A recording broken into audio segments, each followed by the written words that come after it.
카메라 시장에서 가장 큰 변화 중 하나라고 하면 바로 시네마 카메라의 대중화라고 할 수 있는데요. 예전에는 영화 촬영에 쓰이는 카메라는 몇 천만 원대가 기본이었고 사용성 자체가 일반인이 다가갈 수 있는 영역이 아니었죠. 블랙매직 디자인의 CEO가 오래전부터 강조한 말은 이렇습니다. 우리는 독립영화 제작자와 크리에이터들이 헐리우드 수준의 퀄리티를 제작할 수 있게 하려고 한다. 이처럼 블랙매직 디자인은 포켓 시네마 카메라 시리즈로 인디 필름 메이커와 크리에이터들에게 진입 장벽을 낮췄고, 얼싸 시리즈로는 방송과 프로덕션, OTT 시장에서도 신뢰를 얻었습니다. 이후 블랙매직이 새롭게 내놓은 카드가 바로 블랙매직 픽시스 6K입니다. 출시 직후부터 지금까지 사용하면서 만족스러운 점은 확실히 있었습니다. 풀프레임 6K 센서가 주는 해상도와 비로우 워크플로우 덕분에 후반 작업에서 느끼는 자유도는 다른 카메라들과 비교가 안 됩니다. 가격 대비 이 정도 시네마 퀄리티를 제공한다는 건 여전히 놀라운 포인트예요. 하지만 동시에 이 카메라에는 불편한 점도 아주 많았습니다. 영상을 진행하면서 같이 이야기해볼 생각입니다. 이번 영상은 이 카메라의 메뉴 하나하나, 기능 하나하나를 실제로 어떻게 활용할 수 있는지, 어떤 장점과 단점, 그리고 피해야 할 함정까지 전부 이야기해 볼 건데요.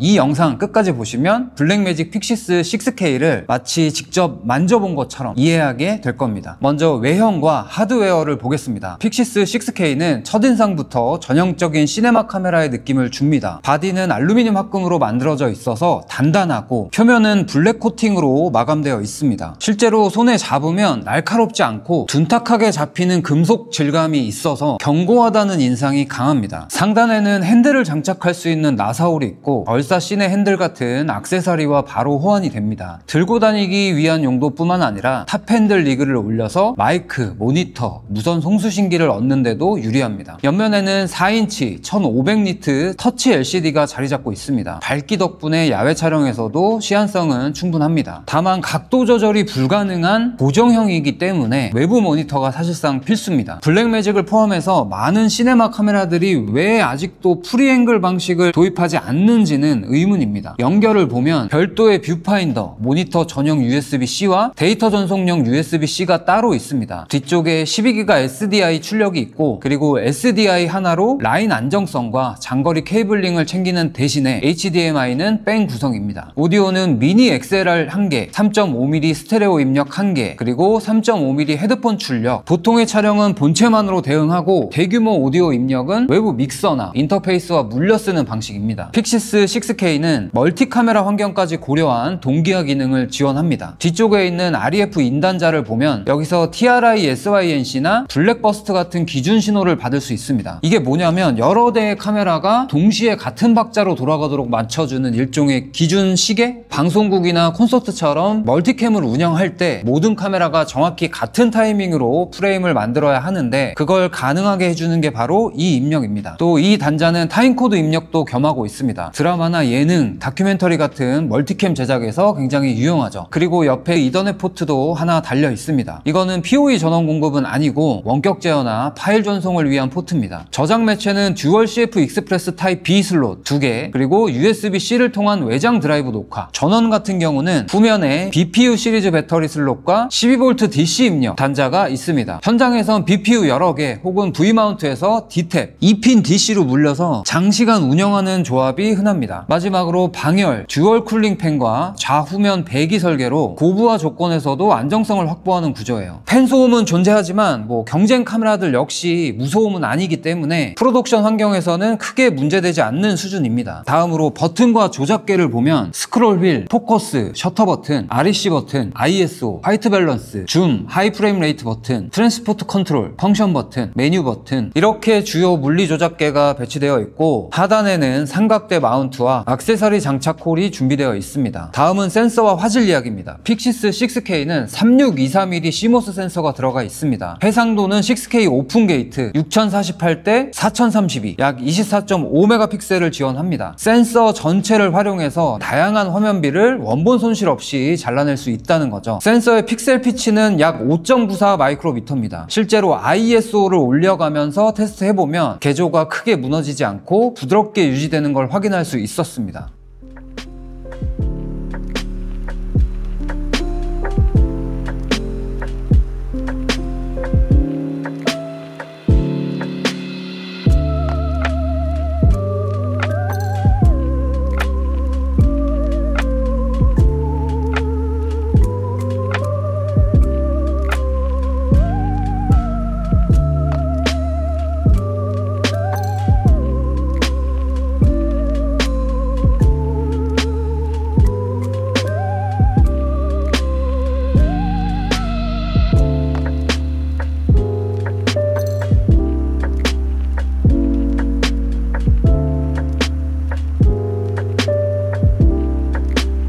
다이나믹 레인지는 공식적으로 13스톱, 수치만 놓고 보면 15스톱 이상을 지원하는 하이엔드 카메라보다는 부족하지만 특히 스킨톤 표현과 하이라이트의 부드러움은 블랙매직 컬러 사이언스 특유의 장점이기도 합니다. 픽시스 6K는 듀얼 네이티브 ISO로 ISO 400과 3200을 베이스로 갖고 있습니다. ISO 100에서 1000 구간은 400 베이스, 1250에서 25600 구간은 3200 베이스로 동작합니다. 해상도와 프레임 레이트 지원은 꽤 세분화되어 있는데 뒤에서 구체적으로 언급하겠지만 6K라고 해서 전부 같은 조건이 아니라 모드에 따라 달라지죠.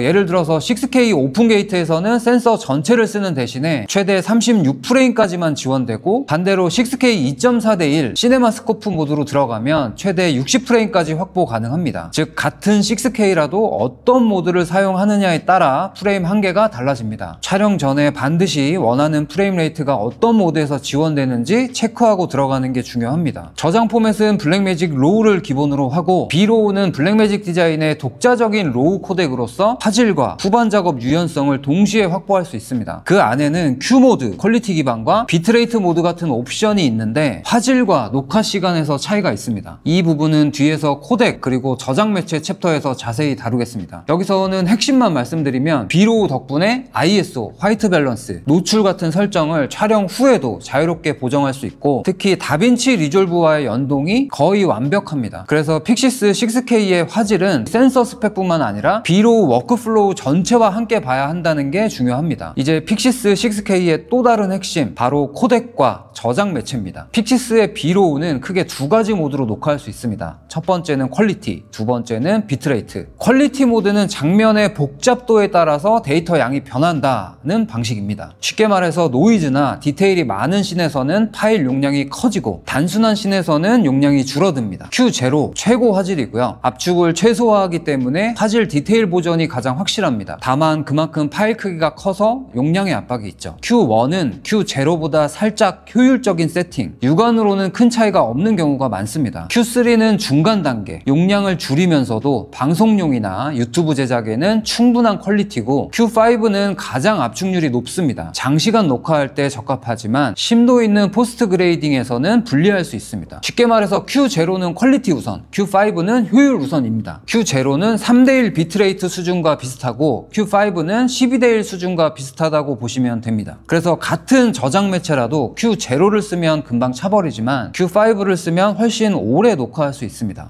이 씬은 퀄리티가 최우선이다 라고 싶을 때는 Q0, 반대로 장시간 돌려야 할 때는 Q5 같은 방식으로 전략적으로 선택하면 좋습니다. 결론적으로 픽시스 6K의 센서와 화질은 가격 대비 뛰어난 퀄리티를 구현하는 풀프레임 시네마 센서라고 정리할 수 있습니다. 특히 다양한 6K 모드와 B로우 워크플로우는 촬영 상황에 따른 최적화가 가능한 6K 촬영 풀박스로 만들어줍니다. 다음, 비트레이트 모드는 이름 그대로 파일 크기를 일정하게 유지한다는 방식입니다. 복잡한 장면이든 단순한 장면이든 비트레이트가 고정되어 있기 때문에 예측 가능한 녹화 시간이 장점입니다. 예를 들어 1TB 카드에 12:1 비트레이트로 촬영하면 대략 몇 시간 녹화가 가능한지 미리 계산이 가능하죠. 대신 화질은 퀄리티 모드보다 조금 더 안정적이지 못할 수 있습니다. 광고나 영화 촬영처럼 퀄리티가 절대적인 경우는 Q0, Q1 혹은 3:1, 5:1, 다큐멘터리나 장시간 촬영처럼 효율이 중요한 경우에는 Q3, Q5 혹은 8:1, 12:1 베이스로 이렇게 이해하시면 될 것 같습니다.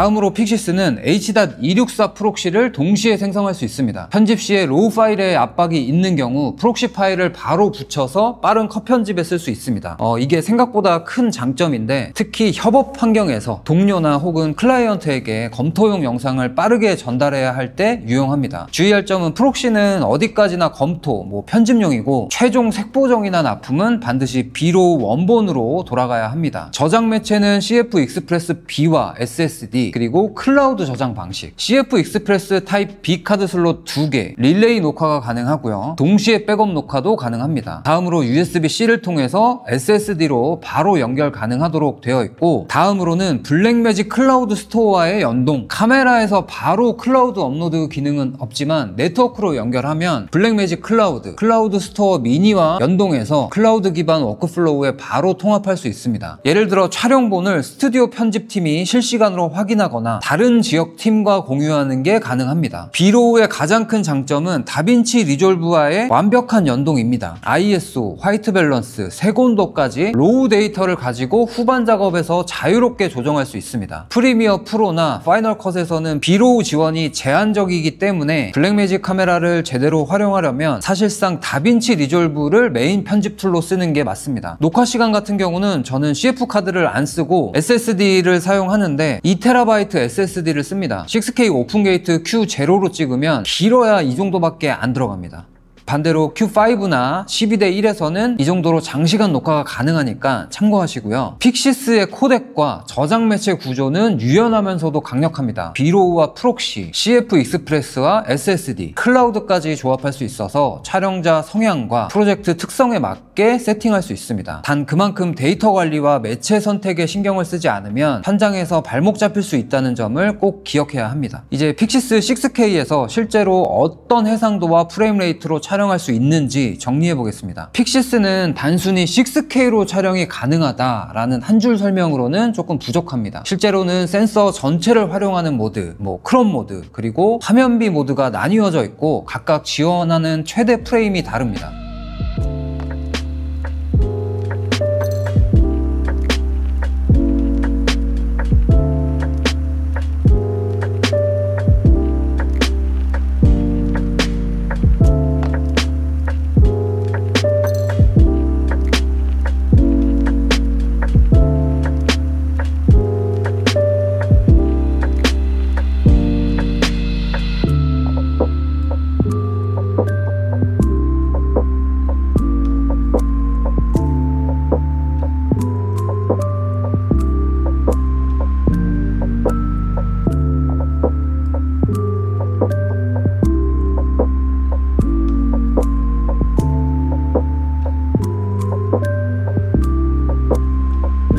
오픈게이트 6K 36프레임, 이거는 후반 리프레이밍이 필요한 프로젝트에 좋고, 6K 2.4:1 이거는 60프레임까지 되죠. 개인적으로 가장 많이 사용하는 전천후 옵션입니다. 극, 단편, 광고, 시네마틱 영상에서 빛을 발합니다. 4K 60프레임은 사실상 모든 제작자가 애용할 범용 모드죠. 동급 카메라와 비교했을 때 4K 120프레임이 지원이 안 된다는 건 아쉬운 부분이지만 6K에서 60프레임까지 뽑을 수 있다는 게 장점이자 차별화 포인트입니다. 해상도, 프레임 레이트, 화면비를 세밀하게 조정할 수 있는 유연성이 있고 상황에 따라 리프레이밍, 슬로우 모션, 크롬 룩까지 다 대응할 수 있습니다. 프로젝트 성격에 맞게 해상도와 프레임을 전략적으로 선택할 수 있는 도구라고 보시면 될 것 같습니다. 픽시스의 메뉴와 인터페이스는 사실상 블랙매직 카메라를 오래 써본 분들이시라면 익숙하실 겁니다. 동일한 OS가 들어가 있죠. 블랙매직 OS는 철저히 터치 기반 UI입니다. 다이얼이나 조이스틱에 의존하지 않고 스마트폰이나 태블릿을 쓰는 듯한 터치스크린 중심 조작 방식을 택했죠. 화면은 크게 3단으로 나뉩니다. 위쪽은 해상도, 프레임 레이트, ISO, 셔터, 화이트 밸런스 같은 주요 파라미터를 한눈에 보여주고 터치로 바로 변경 가능합니다. 중앙은 스크린 화면, 하단은 오디오 레벨, 코덱, 저장 매체 상태 같은 보조 정보들이 잘 정돈된 덕분에 메뉴를 깊게 파고들지 않아도 대부분의 설정을 메인 화면에서 바꿀 수 있습니다. 터치 반응 속도는 꽤 빠른 편이고 스마트폰처럼 스와이프나 탭으로 화면 전환이 전환이 되기 때문에 조작이 어렵지 않습니다. 다만 물리 버튼의 편의성이 좀 떨어지다 보니까 장갑을 낀 상태나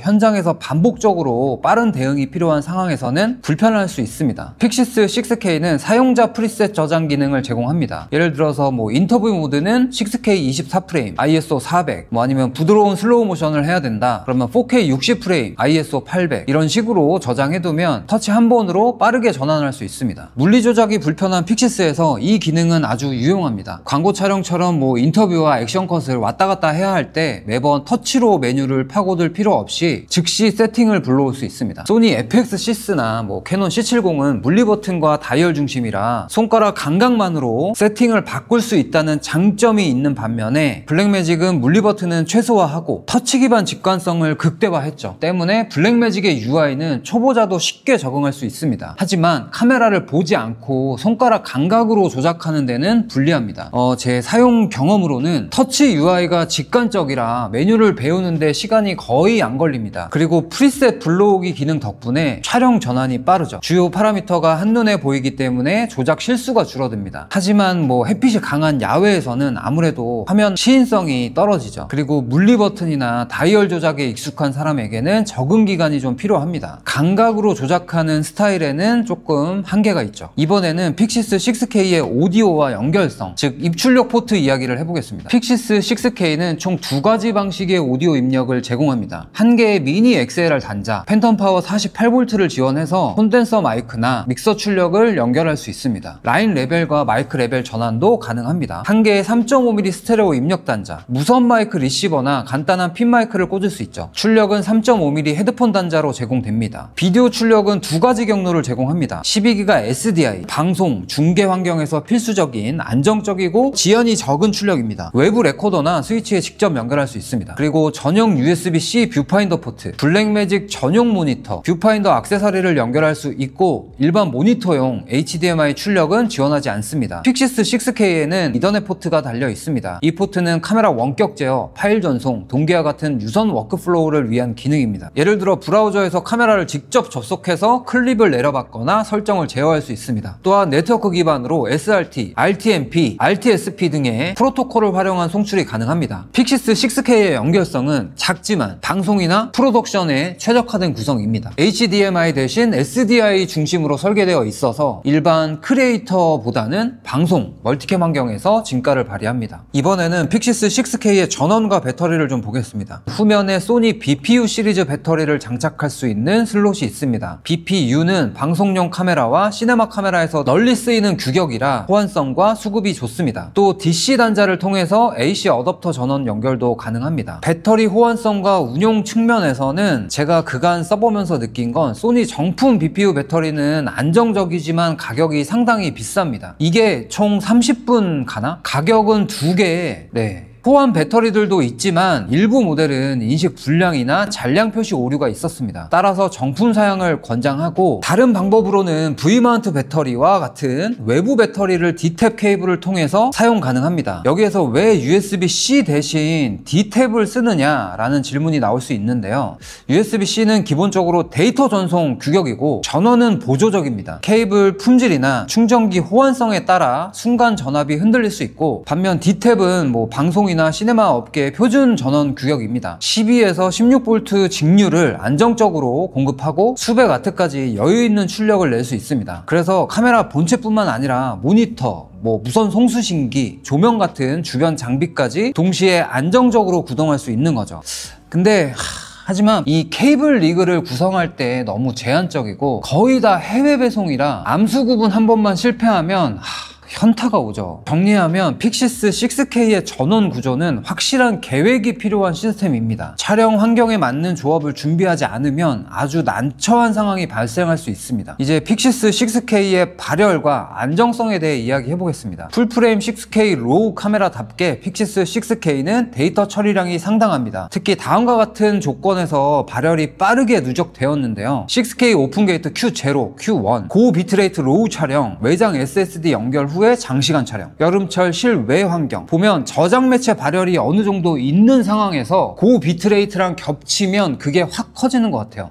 픽시스 6K에는 내장 팬이 탑재되어 있습니다. 팬은 카메라 내부 온도에 따라 자동적으로 제어가 됩니다. 때문에 상황에 따라서 조용한 실내 촬영에서 팬 소음이 마이크에 유입될 가능성이 있고, 반면에 고온 환경에서는 특별한 제어를 하지 않아도 안정성은 확보됩니다. 좀 더 신경 써서 카메라 제어를 하고자 하는 분들께 드리는 팁이 있다면, 첫 번째로 녹화 모드 분할 운영, Q0 같은 초고화질을 장시간 연속으로 돌리지 말고 분할 녹화와 교체 타임을 두면 조절하기에 좋습니다. 다음으로 전원, 발열 분산, 가능하면 외부 배터리를 사용해서 배터리, 카메라 발열을 분산시키는 게 좋습니다. 팬 소음은 오디오 같은 경우에 실내 인터뷰나 유사 상황에서는 라벨리에나 무선 마이크를 활용하는 것도 방법이고, 마이크 위치나 샷 구성을 통해서 팬 노이즈를 피할 수 있습니다. 발열이나 소음 문제는 카메라 결함이라기보다 운영적 리스크라고 할 수 있을 것 같아요. 소음이 없다고 볼 수는 없지만 소음이 그렇게 크다고 볼 수가 없기 때문에 촬영 전 준비를 잘 해두면 좋습니다. 픽시스 6K의 또 다른 핵심은 컬러 사이언스 5세대입니다. 컬러 사이언스의 구조적 특징은 로그 곡선 설계가 하이라이트를 부드럽게 말아주는 방식으로 설계되어 있다는 건데, 톤 매핑은 피부톤이 안정적으로 유지되도록 중심이 맞춰져 있습니다. 특히 렉 709로 바로 내렸을 때도 스키톤이 과하게 붉어지지 않고 자연스러운 채도로 유지됩니다. 이건 실제로 다빈치 리졸브에서 B로우 플러스 다빈치 와이드 가뭇 플러스 렉 709 변환을 걸어보면 다른 카메라에 비해서 덜 만져도 좋다라는 걸 체감할 수 있습니다. 픽시스 6K의 스킨톤을 시네마틱하다라고 부르는 이유는 중간 톤에서의 균형 덕분입니다. 소니는 종종 약간 이렇게 시원하고 붉은 톤으로, 캐논은 따뜻하고 조금 노랗게 치우쳐지는 그런 경우가 있는데, 블랙매직은 뉴트럴하게 잡아주면서도 질감이 살아있다라는 평가를 많이 받습니다. 실제로 컬러 그레이딩 할 때도 채도와 대비만 살짝 조정해도 충분히 납품 가능한 색감이 나옵니다. 다음으로 하이라이트와 섀도우, 핸들링에 대해 살펴보면 13스톱 다이나믹 레인지라는 스펙은 수치상으로 경쟁작들보다는 조금 부족합니다. 하지만 롤오프가 필름적인 부드러움을 갖고 있어서 실제로는 수치 이상의 안정감을 줍니다. 다만 그 여유가 많지 않기 때문에 너무 과감하게 태우면 버텨주지는 못합니다. ISO 3200 베이스에서 노이즈가 발생하는데 루미넌스 그레인 위주라 색은 크게 틀어지지 않습니다. 그래서 여차하면 필름 그레인으로 믹스하거나 톤별로 노이즈를 이렇게 만져주면 자연스러운 텍스처처럼 보입니다. 픽시스의 6K 컬러를 제대로 살리려면 B로우 플러스 다빈치 리졸브 조합이 사실상 필수입니다. B로우는 ISO, 화이트 밸런스, 틴트를 후반에서 로우 레벨로 조정할 수 있고, 다빈치 리졸브는 이를 메타다이터 기반으로 바로 반영합니다. 때문에 현장에서 완벽하게 세팅하지 않아도 후보정에서 조정할 수 있는 안전망을 갖춘 셈이죠. 개인적으로 타사랑 비교를 해본다면 RE는 하이라이트 여유와 스킨톤은 여전히 넘사벽입니다. 하지만 가격대가 수억 원이기 때문에 비교하기에는 무리가 있고, 레드는 고해상도와 로우 워크플로우는 강점이지만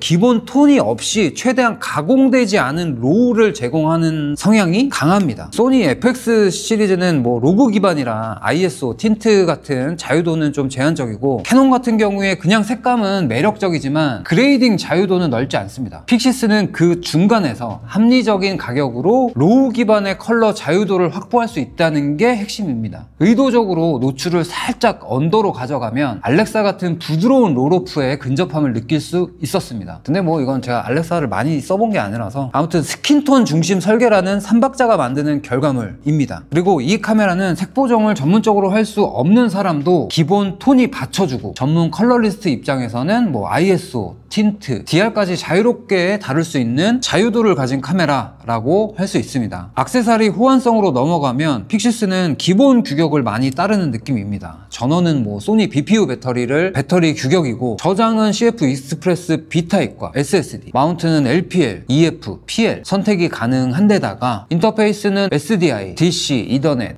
즉 어떻게 리그를 짜느냐에 따라 완전히 다른 성격의 카메라가 된다는 게 픽시스의 매력입니다. 그런데 이제 여기서부터가 문제입니다. 픽시스 6K는 사실 전용 모니터 없이는 제대로 운영하기가 어렵습니다. 물론 지난 영상에서 언급했듯이 HDMI2C 이걸로 아무 모니터에나 꽂을 수는 있어요. 하지만 그러면 그냥 보기 전용일 뿐입니다. 카메라 조작은 전혀 안 돼요. 모니터에 따라서 피킹도 안 보이는 경우도 있습니다. 결국 실질적인 컨트롤을 하려면 전용 USB-C 모니터를 연결해야 하는데, 하는데 이게 너무 불편합니다. 우선 왜 USB-C여야 하는지부터 납득이 안 돼요. 전용 모니터만 쓰게 강제하는 구조거든요. 더 좀 그랬던 건 한국에서 픽시스 전용 모니터를 쉽게 구할 수도 없었다는 겁니다. 아직도 그런 걸로 알고 있는데 뭐 지금 정확히 어떤지는 모르겠지만 뭐 오프라인 매장은 물론이고 무조건 해외 오더베이스로 배송을 받아야 했고, 얼마 전에 휴대폰을 모니터로 사용하는 시스템이 펌웨어를 했는데 와이파이나 블루투스 등의 무선 모니터링 솔루션이 아니라 닥 유선 시스템입니다. 요즘 시대에 픽시스는 여전히 단자 독점 구조를 고수합니다. 이게 픽시스의 가장 답답한 점 중 하나, 전용 모니터 정책입니다. 리그를 자유롭게 구성할 수 있는 카메라라고 강조하면서 가장 중요한 모니터링은 굳이 불편한 길을 만들어 놓은 거죠. 그리고 최근 소니의 업데이트, 블랙매직 비디오 어시스트를 연결하면 외장 저장 장치로 블랙매직 로우 녹화가 가능한 기능이죠. 소니 카메라에 블랙매직 모니터를 붙이면 B로우 워크플로우를 쓸 수 있게 된 겁니다. 그런데 정작 블랙매직 픽시스 6K는 이 전용 모니터와 아무런 관련이 없습니다. 연결 자체가 불가능하니까. 소니 카메라도 블랙매직 로우를 찍을 수 있게 된 마당에 정작 블랙매직 카메라 본체는 그 모니터를 못 쓴다는 게 아이러니고, 사용자 입장에서는 같은 브랜드 생태계인데 왜 이렇게 단절된 선택을 강요하는 걸까라는 생각이 들어요. 이 모니터 외에도 픽시스 6K를 써오면서 느낀 단점들을 한번 정리해 보겠습니다. 모니터 다음으로 오토포커스가 전혀 없다는 겁니다. 터치 원샷 AF만 제공할 뿐 연속 AF나 뭐 얼굴 추적, 눈 추적 같은 기능은 아예 없어요. 요즘은 미러리스나 스마트폰, 액션캠, PTZ 카메라에서도 AI 인물 추적이다 뭐다 해서 오토포커스 성능이 놀라운데, 물론 시네마 카메라라는 정체성을 생각하면 이해할 수 있지만, 근데 솔직히 이제는 시네마 카메라는 오토포커스가 없어. 이 곤조는 아닌 것 같습니다. 선택을 할 수 있어야 된다고 봐요. 블랙매직만의 문제가 아니라 뭐 많은 시네마 카메라들이 그런데 AF를 넣지 않는 이유는 뭐 저도 대충 알고는 있습니다. 영화 촬영 환경에서는 포커스를 기계가 잡아주는 게 아니라 포커스 풀러가 인물 동선에 맞춰서 뭐 직접 돌리다 보니까 AF에 대한 생각이 별로 없죠. 또 AF를 넣으려면 뭐 센서, 구조, 프로세싱, 렌즈 통신까지 완전히 새로 설계해야 하는데, 블랙매직은 그보다는 로우 포맷, 컬러 사이언스, 가격 경쟁력 같은 다른 부분에 리소스를 집중해온 거잖아요. 그래요, 뭐 이해할 수 있습니다. 근데 정작 픽시스가 노리는 타겟층이 단순히 영화 촬영 현장만은 아니잖아요.